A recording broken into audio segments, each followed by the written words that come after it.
أتشرف إن أنا أكون موجود مع من أنتمي إليهم قلبا وقالبا. وشرفني أكتر إن أنا كنت عضو فاعل في غرفة صناعة نشر العملات والاتصالات، سواء بتشريفي لوجودي كعضو مجلس إدارة في دولتين، أو بعد كده ما توليت رئاسة الغرفة عملت مع زملاء أفاضل لهم بصمات واضحة على ما ينعم به هذا القطاع من استقرار ومن تطور منشود إن شاء الله.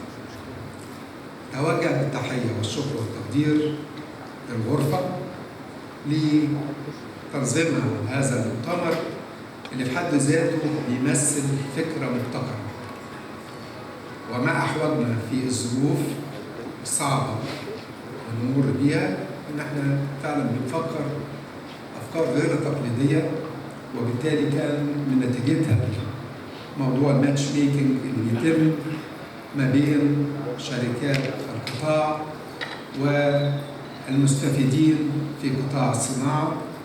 وزي ما قلنا إن شاء الله ده توجه محمود بنسنده بكل قوة. تحية شكر وتقدير واعتزاز للروح قبل ما نتكلم عن الاستراتيجية، قبل ما نتكلم عن النيو لوك، ولكن الروح، روح التكامل، روح الفريق والعمل الجماعي، سواء كان على مستوى أعضاء مجلس إدارة الغرفة أو ما بين الغرفة وجمعية الاتصال وشعبة الحاسبات. وده يمكن كان من ضمن أولوياتي لما شرفت بتولي مسؤولية الوزارة، إن احنا إزاي كلنا نعمل بروح الفريق الواحد، نعمل بتكامل، نعمل بإن احنا كلنا يبقى عندنا هدف واضح، استراتيجية واضحة، آليات واضحة للتنفيذ. يمكن اللي قاله النهارده المهندس خالد وأنا قاعد بقول وشاعر بالسعادة إن هو فعلا ما كنا نأمله تحقق بحرفية عالية وبمصداقية، وأعتقد إن شاء الله هيبقى له مردود إيجابي جدا جدا على قطاع الاتصالات ككل. يمكن أنا عايز برضو آخد الفرصة وأستعرض مع حضراتكم بعض الحاجات اللي يمكن بعضكم يعني عنده معلومات عليها وبعض الآخر لا يملك هذه المعلومات، ففرصة إن احنا في قطاعنا وما بين الأخوة والأخوات والزملاء رفقاء الطريق والأنشطة، إن احنا من ضمن الحاجات زي ما خالد قال كان لازم من أول يوم تولينا في المسؤولية إن احنا نتحرك على التوازي ما بين يبقى عندنا أهداف قصيرة المدى نحاول نحققها، لأن ما فيش شك أنا اتولدت في يناير 2013 يعني تقريبا يعني بعد سنة من سنتين من الثورة، ونعلم تماما مدى التحديات اللي كان بيمر بها القطاع في ظروف شديدة الصعوبة علينا كلنا كزملاء في هذا القطاع. وكان في معاناة شديدة جدا وبالذات للشركات الصغيرة ومنتهيات الصغر. وبالتالي كان من ضمن الأهداف إزاي نقدر ننشط القطاع بأسرع ما يمكن، إزاي زي ما سمعت من بعض الشركات اللي الحمد لله ربنا وفقنا مع بعض إن احنا نعمل سويا ونقول في كان قبلة حياة لهذه الشركات. يمكن قبلة الحياة دي امتدت لأكثر من 370 شركة. كنا نعلم تماما مدى المعاناة اللي كانوا بيعانوها. ويمكن احنا عملنا مبادرتين تحفيزيتين في مايو 2013 وفي ابريل 2014 استفاد منهم اكثر من 350 شركه صغيره ومتناهيه الصغر بموازنه وصلت حوالي 50 مليون.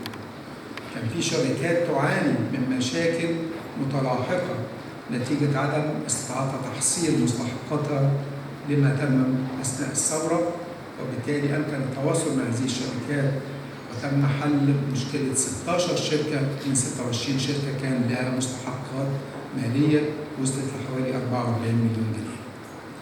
كان المهم جدا إن احنا في نفس الوقت نحاول نضخ مشاريع للقطاع عشان نقدر ننشطه، والحمد لله يعني حتى وقتنا هذا تم ضخ مشاريع مباشرة تزيد عن 300 مليون جنيه. وفي نفس الوقت شركات التدريب كانت تعاني معاناة شديدة. نستطيع نقول النهارده إن شركات التدريب أصبحت من أهم ركائز هذا القطاع، وتم الحمد لله توفير موازنة وصلت حوالي 100 مليون جنيه.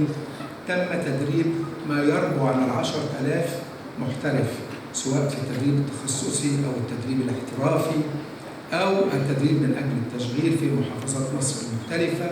وكان من نتيجتها الحمد لله أن هذه الشركات، وأنا شفت بعض هذه الشركات النهارده، وصلت على أعلى مستوى من الاحترافية ومن التكامل مع القطاع في ضوء استراتيجية عامة كلنا بنتحرك فيها. وكان زي ما قلت من المهم جدا إن احنا نحقق التكامل سواء على مستوى الوزارة أو القطاعات التابعة لها، وأعتقد كلكم تلمسوا مدى الجهد المبذول. أزلنا كثير من التكرارية من عمل الوزارة والقطاعات المختلفة. كان في هدر للطاقات، كان في تدخل في الاختصاصات، كان في هدر للأموال، وبالتالي كان من أول الخطوات اللي خدتها تنفيذيا إن أنا جبت المساعد وزير للانستيتيوشن ديفلوبمنت عشان نعمل اللي أنا بقول لحضراتكم عليه. وكان من أهم هذه الخطوات مش بس إن إحنا بنعمل التكامل ما بين الوزارة وقطاعاتها، ولكن الوزارة وشركائنا الأساسيين ومنهم شركائنا اللي موجودين منظمات العمل المدني اللي كلنا خدنا نفس الروح، كلنا خدنا نفس التوجه. اتفقنا لازم نحط استراتيجيات، اتفقنا إن إحنا هنكمل بعضنا البعض، مفيش تكرار للعمل، مفيش هدر للفلوس، هنوزع مسؤولياتنا جميعا. وده ما أنتج ما اللي أنا هتكلم مع حضراتكم عليه لما هتكلم على الاستراتيجية على وجه السرعة.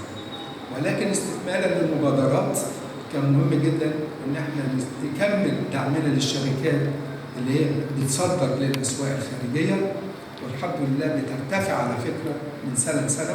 إن شاء الله السنة دي مخصص لها حوالي 50 مليون جنيه. السنة اللي فاتت تم صرف ما يزيد عن 30 مليون، فاحنا مستمرين في هذا الطريق. يمكن خالد ركز على نقطة مهمة جدا جدا، وهي نقطة ذوي الاحتياجات الخاصة أو ذوي الإعاقة. وده أعتقد إن لم يكن هو واجب أخلاقي وواجب نحافظ على إنسانيتنا، فهو يقتضي مننا من مسؤوليتنا إن احنا فعلا ندي لهذه الطبقات الأولى بالرعاية كل المساندة، وبالذات لو كان هذه المساندة هتيجي من شركات واعدة تعمل في قطاع تكنولوجيا المعلومات تملك الحلول اللي بتساعد على دمج وتمكين ذوي الإعاقة. وكان من نتيجتها إن مصر أصبحت من أهم الدول في العالم في خدمات وتطبيقات ذوي الإعاقة.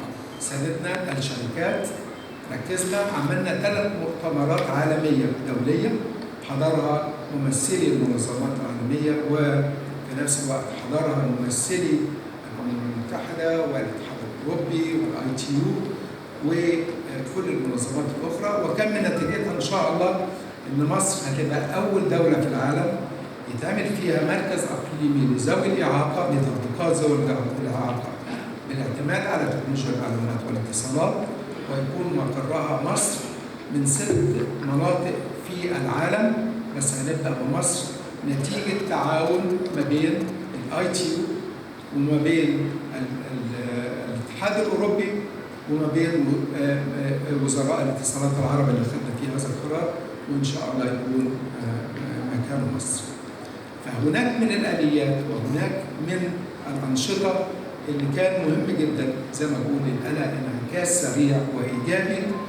ولا أخفي عليكم سرا إن إحنا برضه تعاملنا مع الوزارات الأخرى بنفس المنطق اللي إحنا كلنا كشركاء في هذا القطاع. كان لازم نبدأ نبذل جهد مع وزارات الدولة المختلفة عشان يتم توقيع بروتوكولات تحدد ما هو أوجه التعاون أو ما يستطيع قطاع الاتصالات وتكنولوجيا المعلومات من تقديمه من مشاريع ومن أهداف كل وزارة على حدة وهيئات ومؤسسات. وكم من نتيجتها، وحتى الآن الحمد لله تم توقيع 52 بروتوكول مع وزارات مصر المختلفة وهيئاتها